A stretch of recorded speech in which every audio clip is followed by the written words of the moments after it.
Hey CAFS crew, hope you guys are having a nice night. Thank you again for joining me on this live about how you can work more strategically in community and family studies. So huge welcome to you guys both in Facebook and on Instagram. Thanks again for joining me for another night of professional learning, bite-sized bits for you guys to just take away some key tips to take into your community and family studies classroom. So let me know who's on and how your day was today.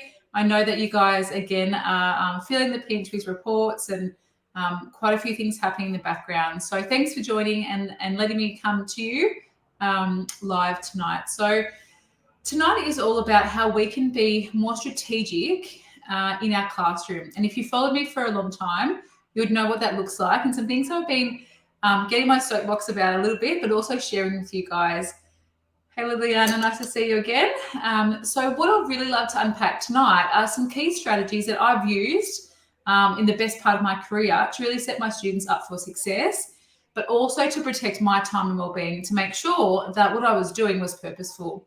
So let me know in the comments if you have taken any of my courses before, whether it be back in the day with Atchman New South Wales, possibly maybe some enrichment days with your students if you're part of those.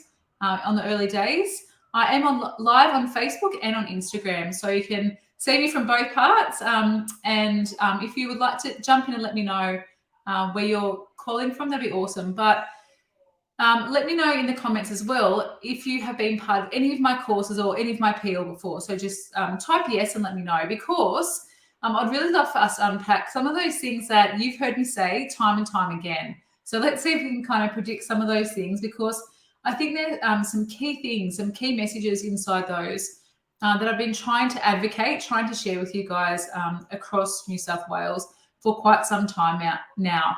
So let me know in the comments if you have taken strategic approaches to IRP, over 250 CAFS teachers inside there. Hey Jessie, nice to see you. We also have Exploring Year 11 CAFS, Strive, Marketing Experience in CAFS, any of my one-on-one mentoring and coaching, as well as my Year 11 and 12 masterclass sessions. You guys would know what I've been talking about and some of these things that I've been sharing with you guys over the last couple of years. So type in the comments and let me know what some of them are, but I'm going to share with you a new acronym. And I know CAFS teachers, we love an acronym, don't we? It's just to help kind of make some of those key points across for our students. And some of them are for us. I don't know where these acronyms came from sometimes. I think I don't know why community and family studies has become so ingrained with acronyms.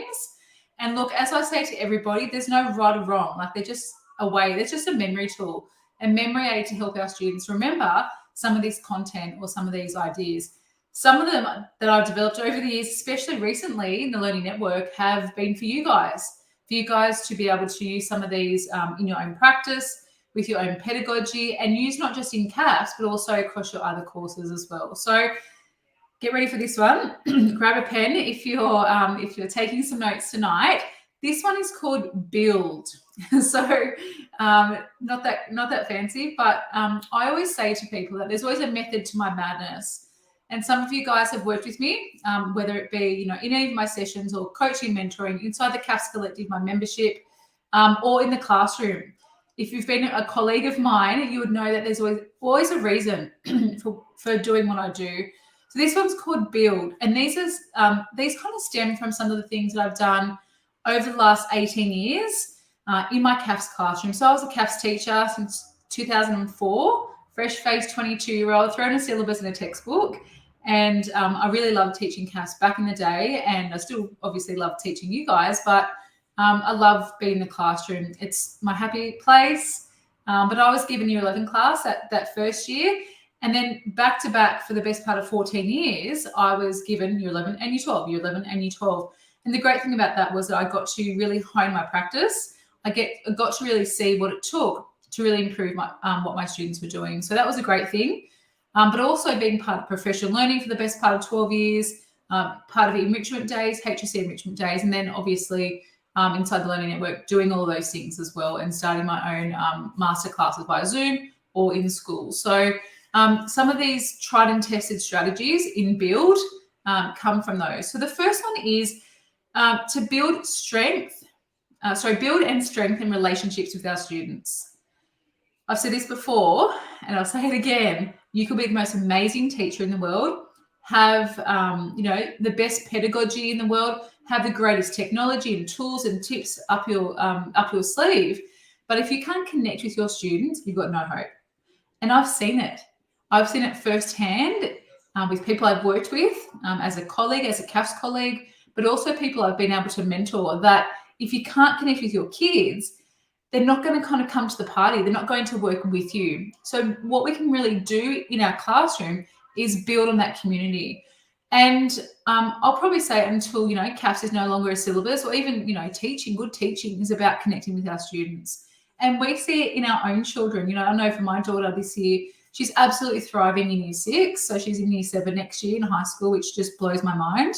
It makes me feel very old, but also I just can't believe that little baby, that little curly head baby, big brown eyes, is about to embark on high school. So even for her, the ability for her to be able to connect with her year 6 teacher, he's a male.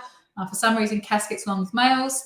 I wonder why. Maybe it's something to do with me as a teacher, but being a teacher and a female, she has really connected and really built a strong relationship with, her year 6 teacher.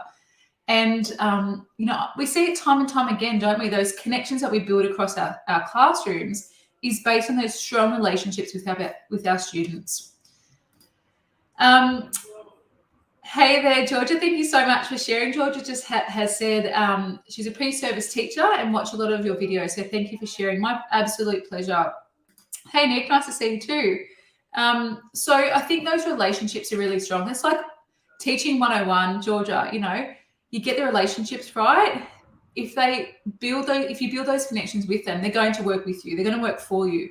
And that rapport that you build with your students is so crucial to get them to work, to actually do the content, like do the work, do the hard yards, but also for them to also be able to share and grow with you, and for them to be able to push their boundaries and take risks in the classroom. And I really think if someone said to me, what are some of your secrets to success? And I wouldn't say I'm not, my students were never in the top 10 of the state. I'll say that out loud. They were never in the top 10% of the state.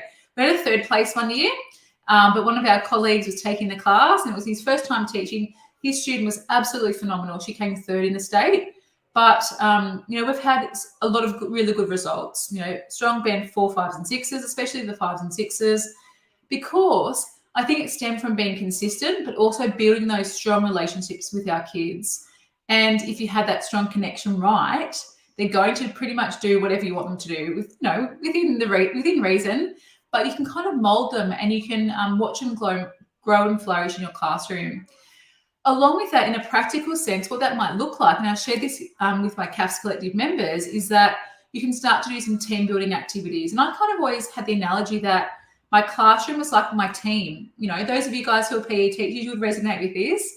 Or if you're a TAS teacher, in the hospitality world or in the kitchen, that strong connection to that team is really, really important. And I say that, to my kids, my students, kids, not my children, that we're a team. We're working together. I'm like your coach. I'm going to demonstrate it for you. I'm going to show you what it takes. I'm going to show you the skills that you need to apply in our classroom, community and family studies or PE, or health and physical education, PDHPE, any of those courses, to really show you what it takes to get there, to show you what success looks like, to change it and to adapt it, and then to be able to build from that. So I think really building those strong relationships with your kids and having some team building activities within that is really important.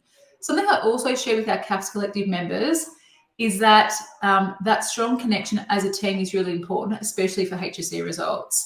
Now, if you're new to the HSC World Stage 6 courses, we need to have our average really high so our kids can maximise their success with exams with a HSC.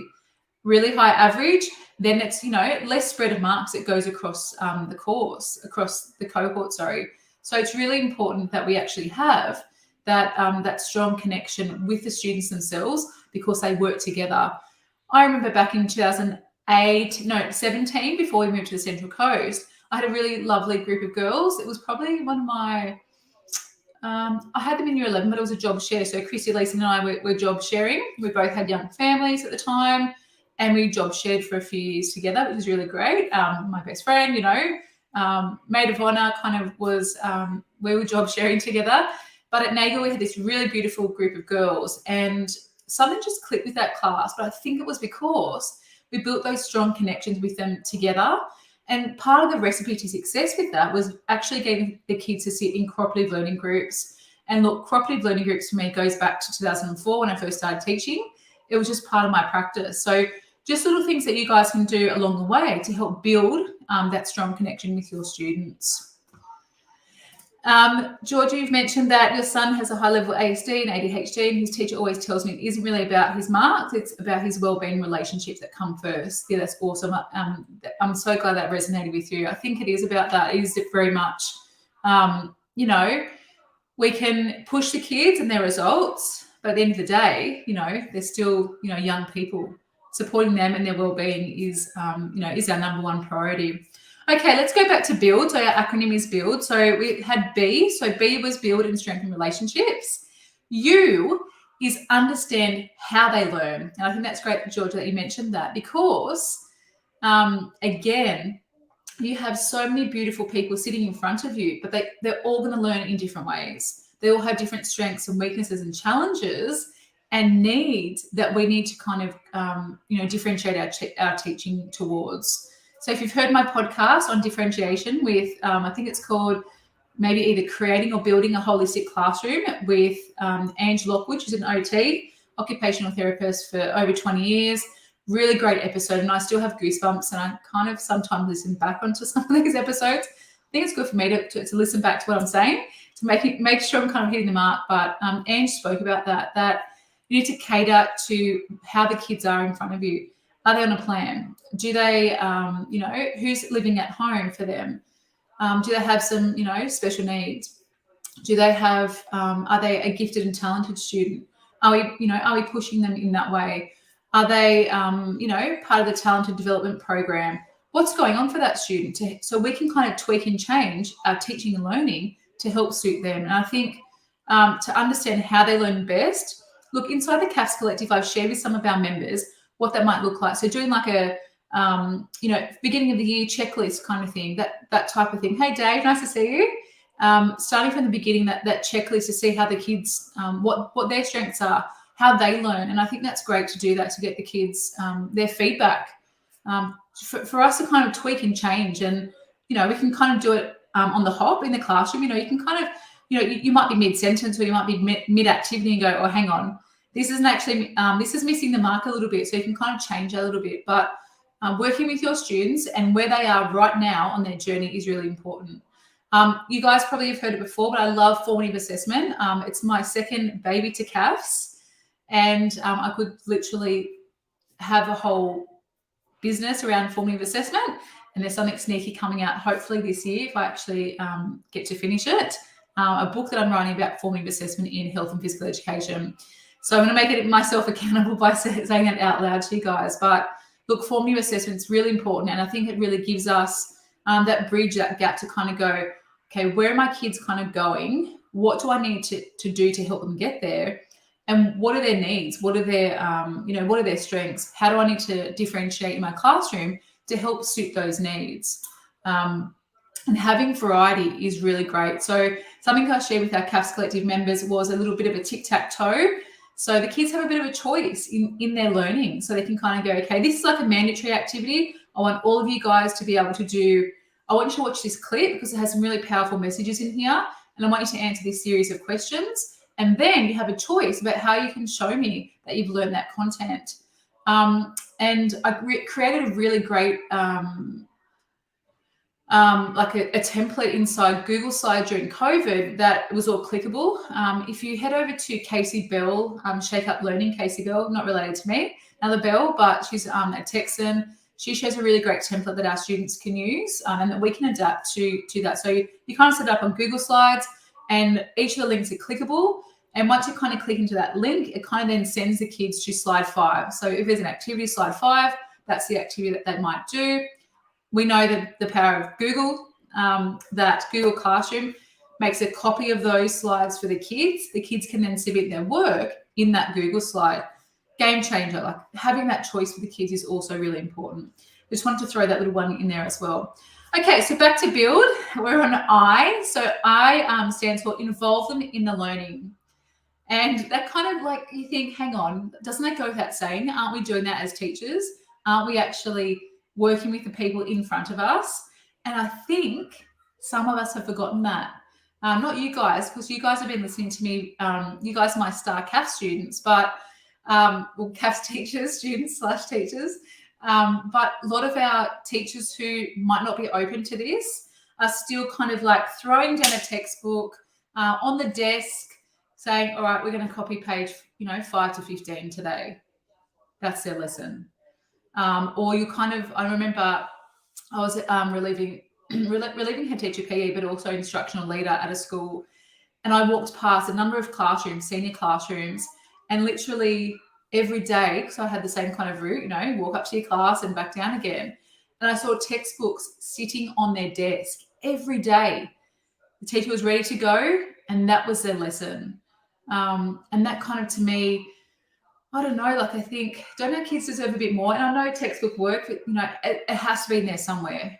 Let me know if you still use textbooks. And I do, like I'm the co-author of 2 of our textbooks, but I think if we just use that as our practice, we're doing a disservice to the kids. But I think involving our students in the learning, getting in there, getting dirty and actually applying that understanding is really, really crucial.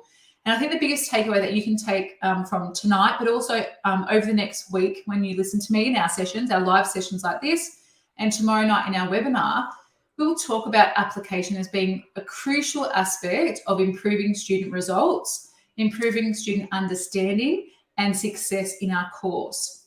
Not just community and family studies, but all courses, health and physical education, if we're outside of New South Wales, PDHPE, stage 6 PDHPE, even in our universities, applying our understanding is really, really important. Hey, Dee, nice to see you. So it's important to actually get the kids to apply their understanding of content, because if we just give them the stuff, like give them the content and then kind of go, well, you need to know your syllabus.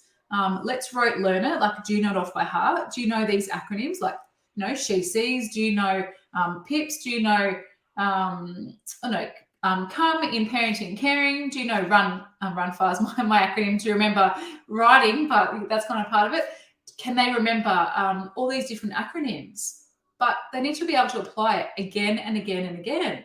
And our session last week inside the CAFS Collective, our masterclass, was about application, and we were looking at assessment. And so I think it's really important for us to work out where our kids are going and work out what we can do to help them kind of build and involve them in that learning. So the application is really, really crucial, because in the HSC, in exams, they'll get some unseen questions and be like, hang on, we didn't learn it like this. But the kids need to be able to adapt and change their understanding. So understanding by design was part of our session last week on assessment.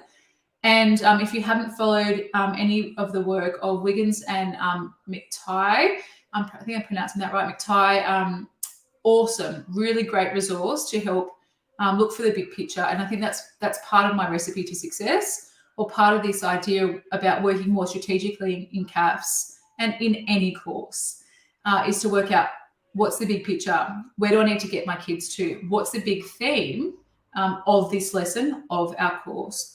Okay, we're down to L, and this again kind of connects with the first one, but linking their life to our lessons and making their life come alive in your classroom.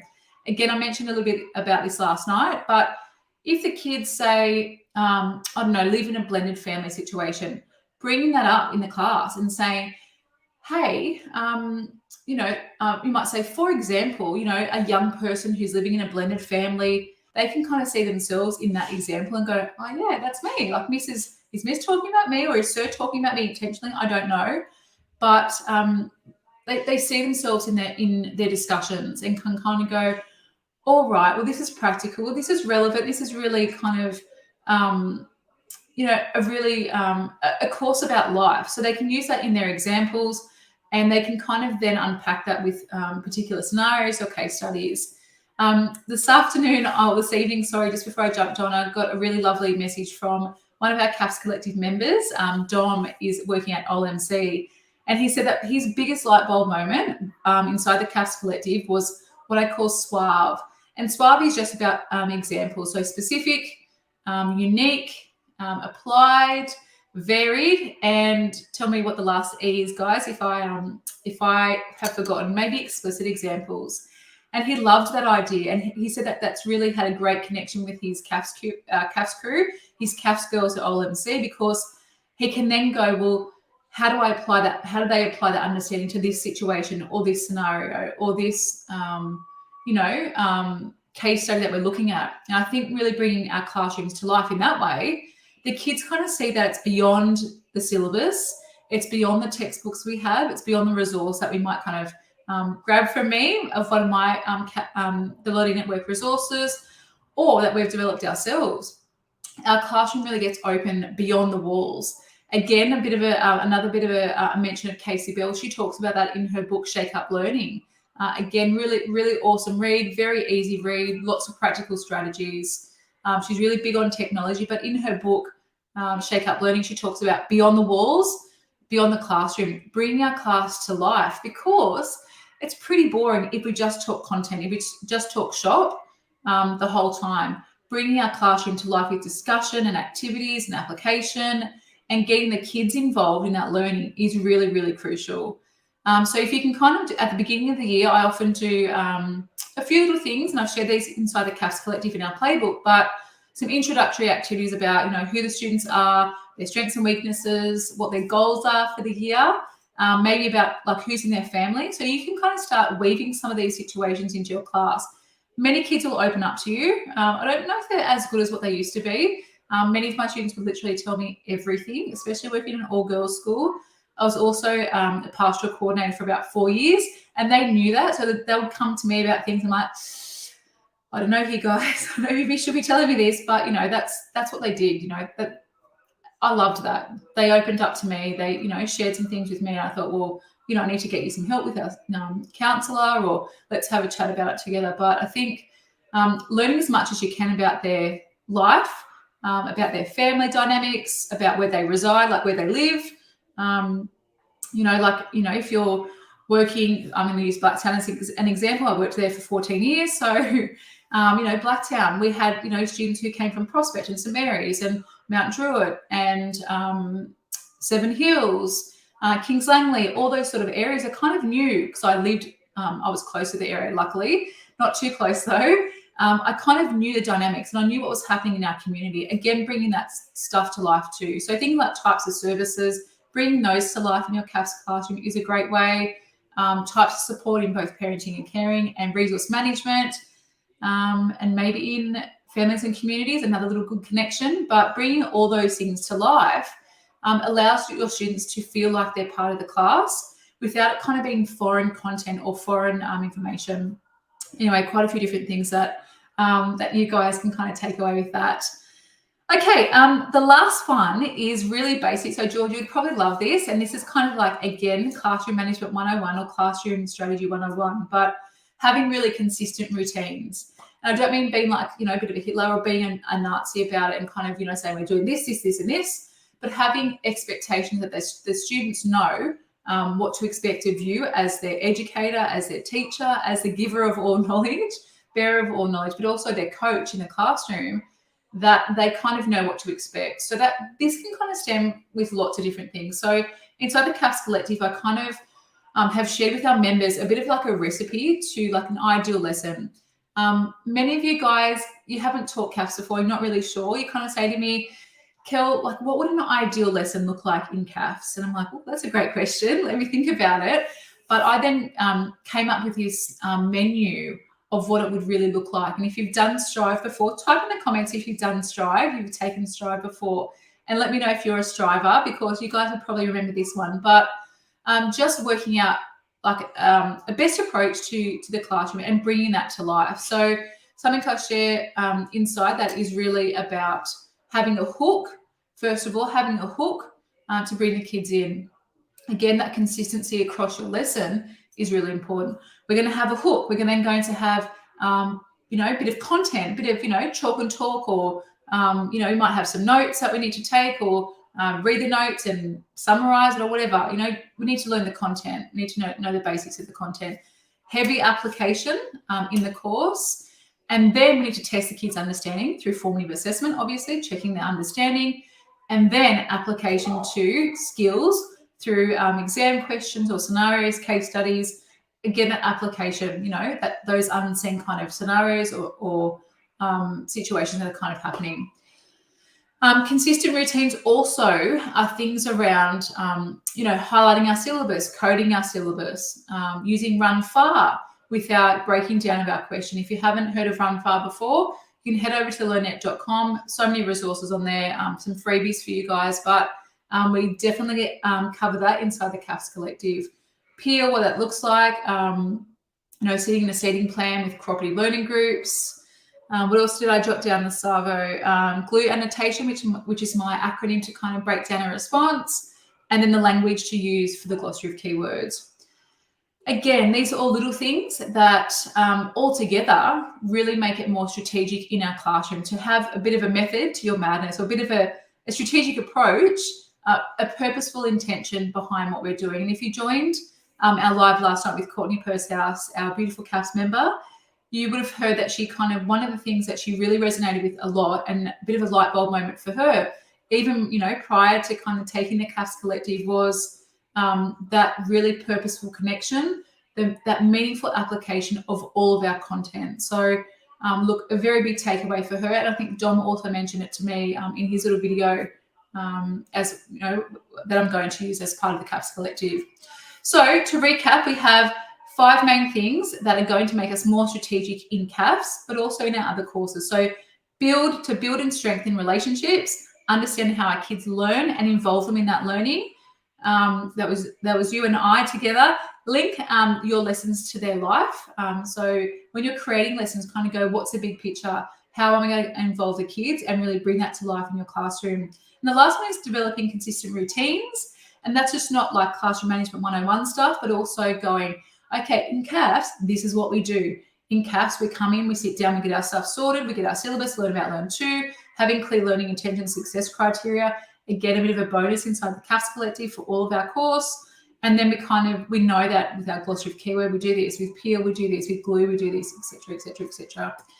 So let me know in the comments what has resonated with you guys tonight the most, because I think, I love sharing this sort of stuff with you guys. It absolutely brings me so much joy to be able to unpack some of these little things that we can kind of do to make really big changes with our kids. So pop in the comments and let me know just one thing that resonated with you. You can just type the word like peel or connections or relationships, possibly bringing it to life might have been something that you really resonate with, differentiation, that type of thing. Pop in the comments, and then I'll read some of those out once they come through.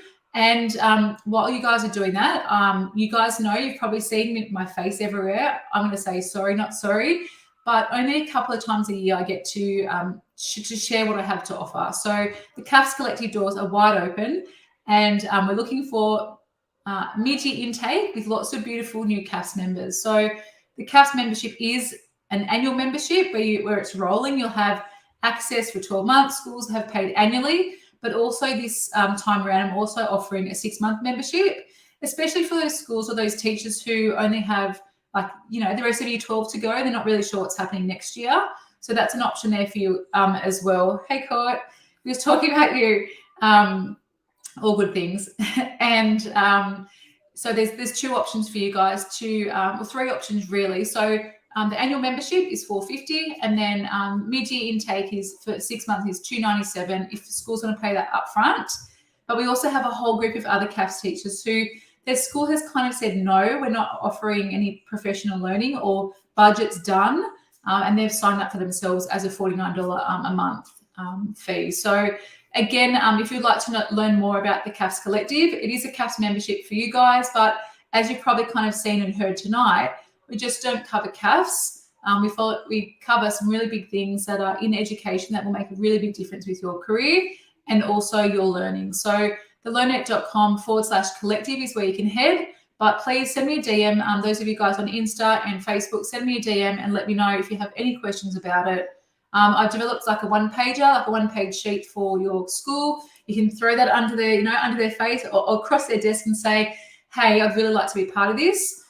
With all non-essential activity being put on hold this term, it's a no-brainer. And that's what Courtney said last night, didn't you, Court? It's an absolute no-brainer. Hey, Georgia, an absolute no-brainer. For $450, it's just like the cost of a professional learning course with any other organisation. But you have me for 12 months. If you'd like to be part of that, but you also have a whole big group of CAFS teachers. So far, we have 48 members inside the CAFS Collective, and we're looking forward to joining so many more of you guys inside that.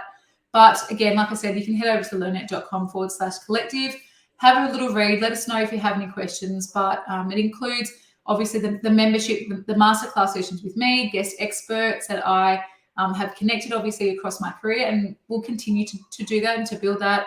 Access to the library, the portal, the ongoing library, which will be added to all the time. You get access to all of our sessions so far this year. We've had 4 sessions plus a few bonuses, and then the CAFS playbook with templates, tricks and tips and lots of other goodies. Along the way, discounts for all of my courses and resources, and a conference at the end of the year.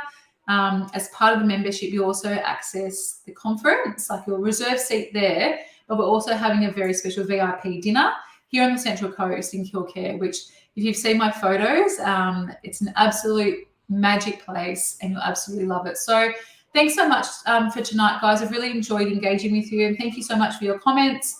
Thanks, Georgia, on Facebook for sharing your ideas. And I really love that we get to kind of hear from CAFS teachers, no matter where you are on your journey. And literally inside the CAFS Collective, we do have that. It doesn't matter where you are, we get to support you guys. So thanks so much, guys. Enjoy your night. Take care. And I'll see you guys tomorrow night for my webinar. If you haven't registered for that yet, head over to learnet.com/success this time. That means I can send you a Zoom link and you can get all the details with the meeting ID and password and stuff. But again, if you're not sure what's happening, say, Kell, I've got no idea. What are you doing tomorrow night? What's the CAFS Collective? Send me a message and I'll get back to you guys soon. All right, guys, take care. Thanks so much for tonight. Really appreciate it.